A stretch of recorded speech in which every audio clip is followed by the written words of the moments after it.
Alors, mon cher Kirk, mon cher ami Phil, c'est des lunettes très spécifiques dont il parle. Ces lunettes, qu'est-ce que c'est? C'est des lunettes Astro Solar, Lunt. Alors, Lunt, c'est une marque. Hein. C'est des lunettes Astro Solar qui sont, en fait, c'est des télescopes spécialement pour regarder le soleil dans ce qu'on appelle la bande H-alpha. C'est-à-dire que c'est fait pour regarder la couche du soleil, en fait la surface du soleil. Hein. Et puis, alors ces lunettes, c'est une lunette, hein. Ils appellent ça télescope parce que les anglo-saxons, ils appellent tout ce qui est télescope, ils appellent ça lunette, et télescope, ils appellent ça télescope. Mais la question donc de Phil, donc de Kirk, c'est en fait pourquoi ça coûte aussi cher et est-ce que le prix est justifié? Et est-ce que c'est nécessaire d'en acheter une? Si vous voulez faire des observations du soleil, simples, c'est-à-dire juste avec un télescope normal, un filtre bien sûr à l'ouverture du télescope, vous pouvez très bien faire comme ça. Vous n'êtes pas obligé d'aller acheter des lunettes spéciales. Mais vous pouvez aussi voir le soleil autrement, en mettant des filtres H-alpha à rajouter sur le télescope. Sauf que c'est pas vraiment pareil qu'une lunette spécialisée. Par exemple, vous avez chez Meade, ils font ce qu'on appelle le LPT, c'est-à-dire un Coronado. Un Coronado, qu'est-ce que c'est? C'est en fait, c'est devant un télescope spécifique qui est en lentille H-alpha. On met un cache et on voit que la couronne solaire. Et donc, on peut voir les protubérances, tout ça, avec ce fameux Coronado.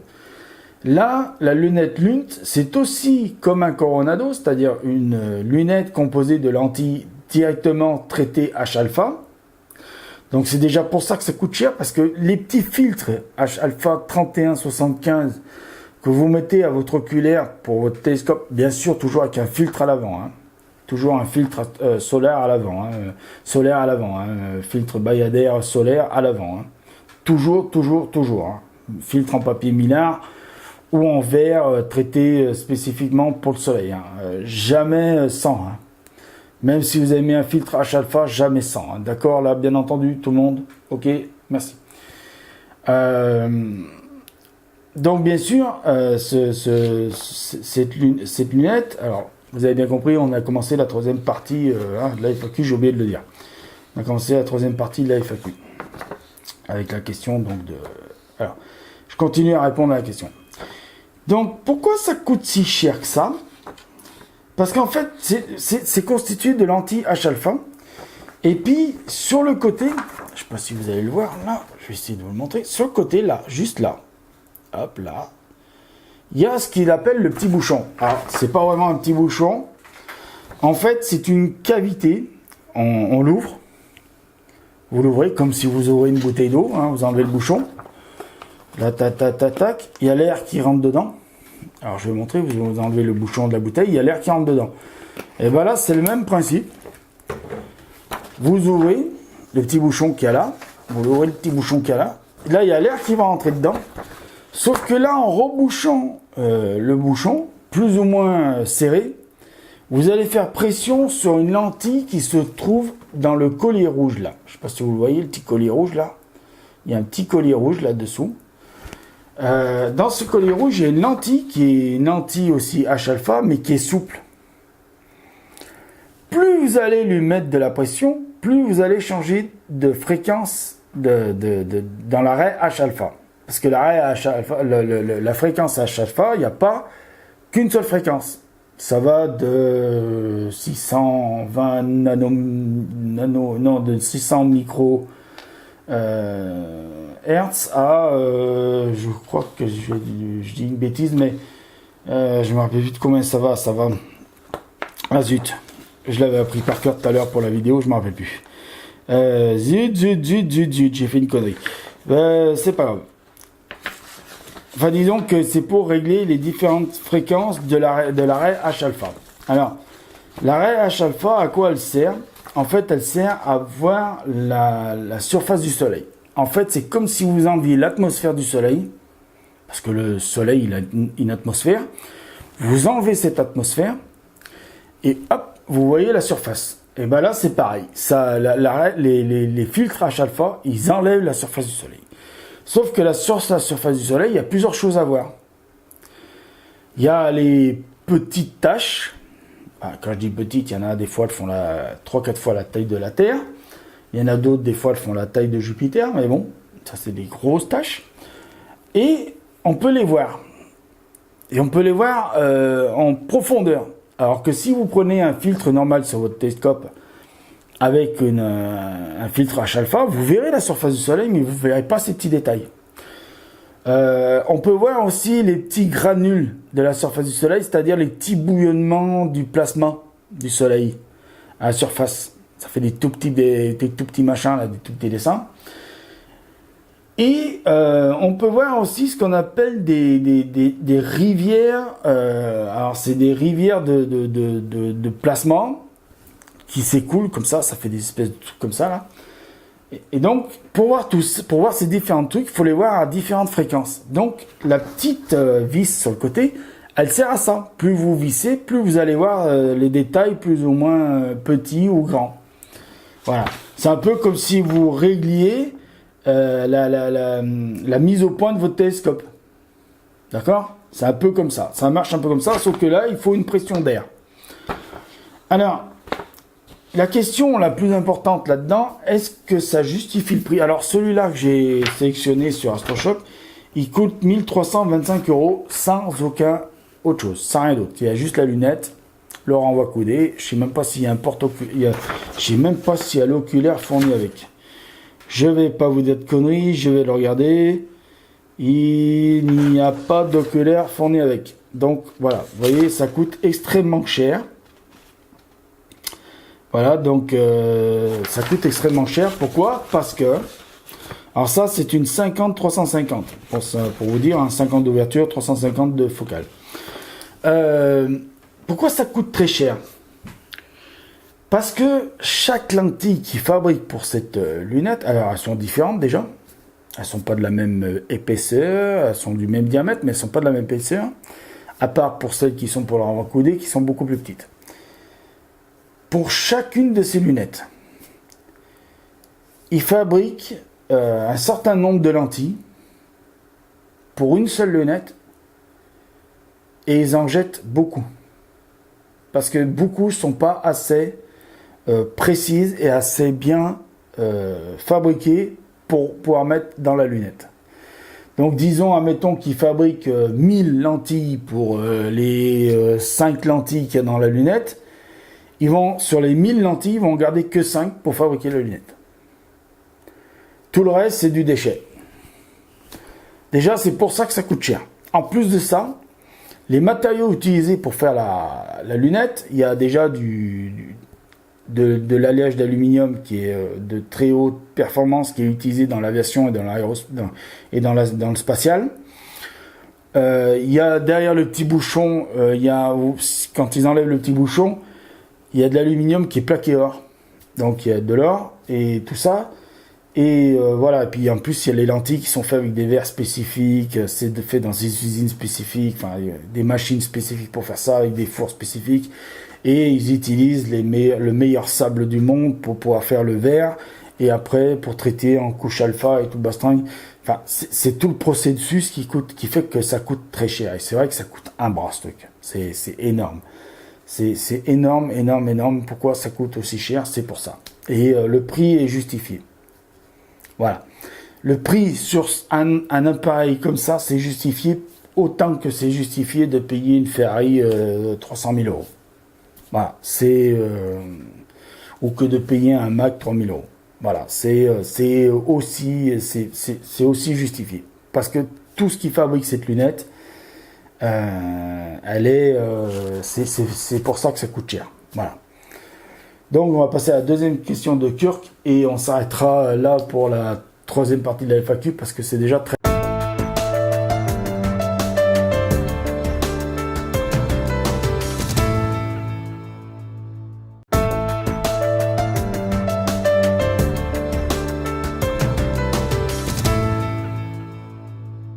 Alors je vois Phil que tu regardes bien, mais tu as bien regardé mes vidéos et tu les as regardées avec attention et ça fait plaisir, merci.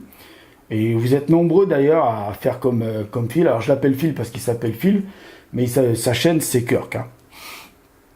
Donc d'ailleurs allez voir sa chaîne, il parle de R2D2, construisez son R2D2 de chez Altaïa, c'est une chaîne qui est comme ça, qui est super, allez-y nombreux, abonnez-vous, faites péter son compteur d'abonnés. Voilà, parce qu'il le mérite, il fait du boulot formidable, il vous explique super bien le montage de R2D2. Donc je vais revenir à sa question. Oui, c'est vrai que j'ai dit dans des vidéos qu'il fallait, alors, dans une ou dans plusieurs, je ne me rappelle plus, que je ne conseillais pas d'acheter des télescopes d'occasion.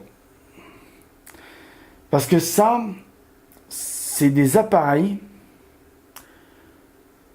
on ne sait pas comment les personnes les ont utilisés auparavant. Donc, on ne sait pas comment ça a été manipulé, comment ça a été rangé, comment ça a été entreposé, tout ça, transporté. On ne sait pas comment ça a été nettoyé, si c'est nettoyé, si c'est entretenu ou pas. On ne sait pas. Donc, c'est vrai que je disais, je conseillais de ne pas en acheter un. Maintenant, je ne vais pas revenir sur ce que j'ai dit. Maintenant, je conseillerais plutôt, si vous ne pouvez pas en acheter un neuf, et ça je peux très bien comprendre. Excusez-moi, je bois encore un coup parce que j'ai fait très chaud et très soif. Je vous conseille pas, d'en acheter un d'occasion à quelqu'un de privé, à quelqu'un qui est en dehors d'un magasin, qui vous vend comme ça sur une annonce, même si c'est dans un magazine spécialisé d'astronomie. Je vous conseille pas de l'acheter comme ça à un particulier directement. Alors, je suis désolé pour tous les particuliers qui veulent vendre leurs instruments. Mais moi, je vais vous dire pourquoi. Alors, je vais d'abord vous dire pourquoi je ne conseille pas d'acheter à un particulier. Parce qu'il m'est arrivé dans ma jeunesse dans ma jeunesse d'astronome. Excusez-moi, je rebois un petit coup. Pardon, hein, désolé, il fait très soif. Il m'est arrivé d'acheter un télescope à un particulier. Alors, il n'y avait pas d'électronique, il n'y avait pas de motorisation, il n'y avait rien. C'était un télescope manuel. On tournait des flexibles. C'était une espèce de monture, comme une espèce de monture Q2 ou Q3, si vous voyez à peu près ce que je veux dire. Donc, une monture équatoriale. Donc, j'ai eu des montures équatoriales. Et c'était un Newton.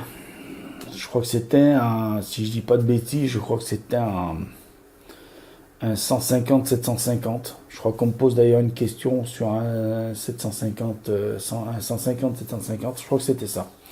Et type monture Q2, je dis type parce que je sais pas si c'était la marque Omegon, tout ça. Non, je crois que c'était la marque Pearl. Je crois que c'était Pearl. Je sais pas si elle existe toujours, la marque Pearl. Enfin, on reste. Et je suis tombé sur ce qu'on appelle un cadavre. Voilà, le mec, il me l'a bien monté. Alors, il me l'a monté devant moi, il me l'a fait fonctionner devant moi. Donc, tout avait l'air nickel de chez lui. J'ai pu le manipuler même moi-même. Et 2 jours plus tard, une observation peut se faire. Donc, le ciel était clément, tout ça. Donc, je décide de sortir le fameux télescope acheté. Et je l'ai monté.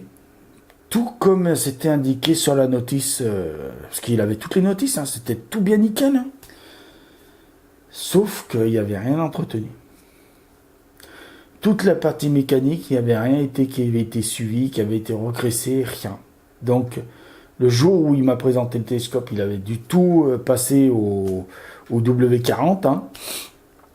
Et donc, tout fonctionnait bien ce jour-là. Et moi, quand je suis arrivé chez moi, ça faisait même pas 2 jours que je l'avais.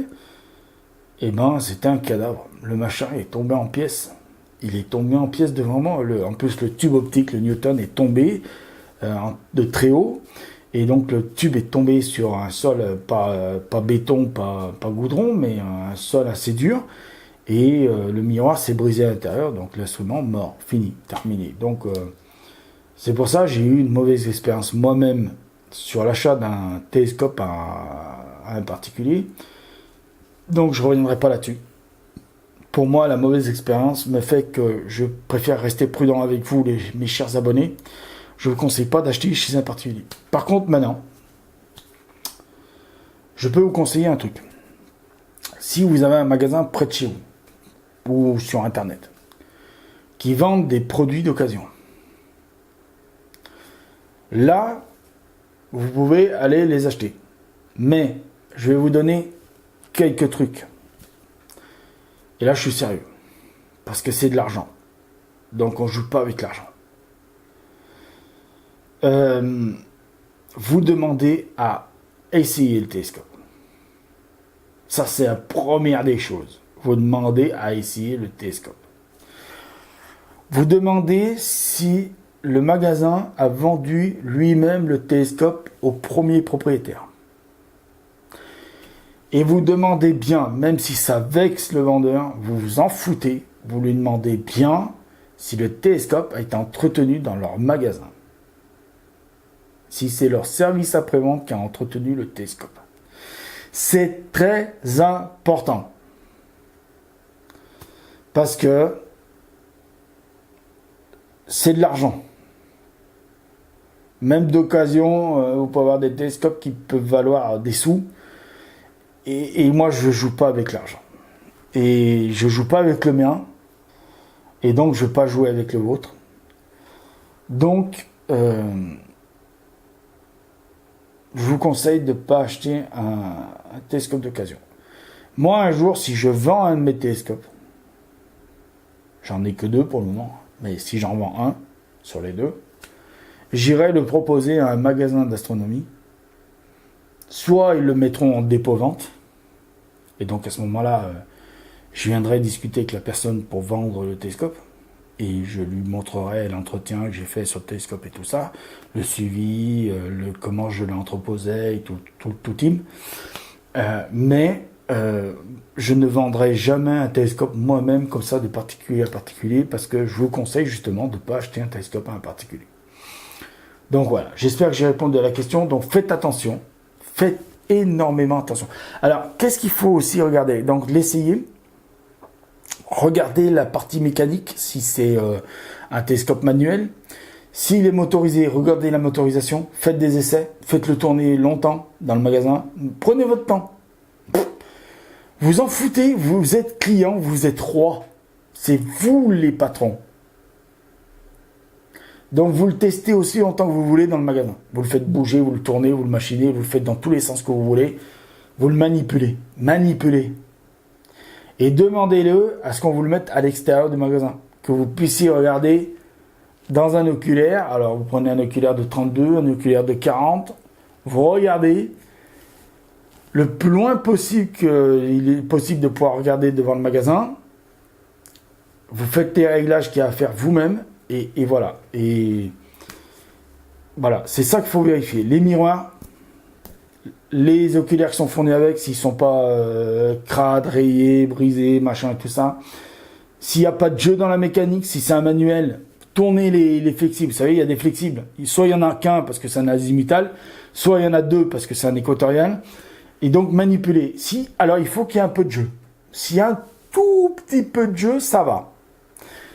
Mais s'il y a un jeu de malade, que vous avez l'impression que le truc il va se démonter dans vos doigts, vous partez en courant, vous dites au gars non, je l'achète pas. Donc vous vérifiez bien tout ça, l'électronique, les systèmes. Alors la raquette, vous regardez bien qu'elle s'allume et que tout s'affiche sur l'écran de la raquette. Vous regardez tout ça. Voilà. Vous le regardez, vous lui faites une autopsie au machin. Voilà. Vous jouez les Rosewood, là, qui passent sur M6, et vous faites une autopsie du truc, hein. Voilà. Alors, vous dites, il regarde beaucoup la télé en ce moment. Bah oui, parce qu'il y a beaucoup de mauvais temps en ce moment. Il y a beaucoup. Alors, soit j'ai des nuits super claires et j'ai un vent de dingue, ou soit j'ai pas de vent, mais j'ai des nuages. Merci la météo. Voilà. Donc, vérifiez bien tout ce que je vous ai dit. Vous le regardez de la tête aux pieds, même à l'arrière, vous le démontez vous-même. Vous le laissez monter par le gars et vous lui dites maintenant je le démonte moi-même. Même si vous concluez pas la vente avec lui, c'est pas grave. Tant pis. Au moins vous vous ferez pas rouler et à part si le vendeur ça fait 20 ans que vous le connaissez. Si ça fait 20 ans que vous le connaissez, il ne vous vendra pas un produit qui est merdique. Hein. Et je vous conseille de l'acheter en magasin parce que normalement, ils sont censés les réviser, les suivre de A à Z. Ils sont obligés de les démonter de A à Z. Dès qu'ils arrivent, ils l'ont acheté ou ils l'ont mis en dépôt-vente, ils le regardent de A à Z. Ils en font une révision de A à Z. Donc, vous faites pareil. Vous arrivez, paf. Voilà. Et vous demandez bien la date d'achat. Tout ça. Et si le gars, il a les factures du télescope. Hein. Allez pas acheter un télescope volé parce que soit les autorités compétentes vont vous prendre pour de bonne foi, ils vont dire bon bah il est de bonne foi, ou soit vous allez passer par un reseller et vivre la prison. Donc c'est pour ça que je conseille pas non plus d'acheter un particulier. Voilà. Si vous voyez le gars alors si vous l'achetez un particulier, achetez un particulier. Mais je vais vous donner un conseil. Si vous voyez le gars qui est chelou, partez, hein. Fuyez. Voilà. Donc, cette partie de la FAQ est terminée. Elle est un petit peu faite comme ça à la va-vite, mais bon, Phil, il m'excusera. Donc là, j'ai répondu qu'à 2 questions, parce que très longue réponse, mais très bonne question. Et je remercie Phil. Donc Kirk, allez sur sa chaîne, abonnez-vous en masse. C'est Kirk, hein. Alors, Kirk, c'est C-K-U-R-C-K. C majuscule, Q minuscule, U minuscule, R minuscule, C minuscule, Q minuscule. Non, Q majuscule. Allez-y, vous cliquez sur abonner et vous cliquez sur les pouces bleus à chaque vidéo qu'il a fait. Vous n'avez pas le choix, c'est comme ça. Non, je plaisante. Vous avez le choix. Non, je plaisante. Il va dire, mais arrête, oh. Qu'est-ce que tu leur dis? Non, ben allez-y, vous allez voir, c'est super intéressant. C'est la maquette de R2D2 de chez Altair. Il est en train de la monter et c'est génial. Il a vachement avancé en plus. Voilà. Et en plus, il vous explique super bien comment monter la maquette. Donc voilà. Allez, je vous dis au revoir. Enfin, je vous dis pas au revoir, je vous dis à la prochaine partie de la FAQ. Donc on va faire, j'espère que ce sera la dernière partie de la FAQ parce que c'est long une FAQ. C'est long. Allez, à la prochaine partie de la FAQ.